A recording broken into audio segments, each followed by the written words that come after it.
Health insurance घेताना इतरही काही गोष्टी महत्त्वाच्या असतात, त्याच्याकडे लक्ष देणं सुद्धा गरजेचं आहे.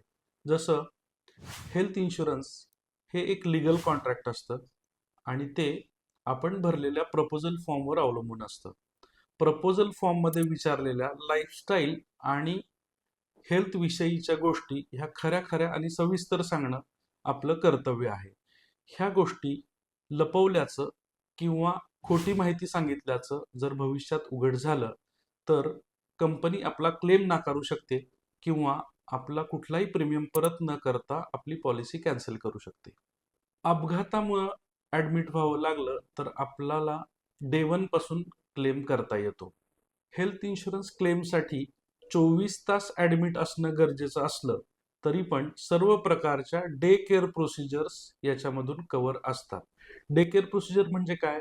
तर काही आजारांसाठी किंवा प्रोसिजरसाठी पूर्वीच्या काळी 24 तासापेक्षा जास्त ॲडमिट राहावं लागायचं.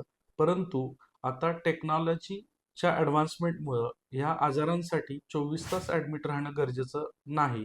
ज्या प्रोसिजर्स ह्या आपल्याला 24 तास ॲडमिट न राहताही पूर्ण करता येतात, त्यांना डे केअर प्रोसिजर म्हणतात. कुठलीही हेल्थ इन्शुरन्स पॉलिसी ही 1 वर्षासाठी असते. हे 1 वर्ष पूर्ण होण्याच्या आत तुम्हाला रिन्युअल प्रीमियम भरणं आवश्यक असतं. पण काही कारणांनी आपण हा प्रीमियम भरू नाही शकलो तर ही काळजी करायची गरज नाही.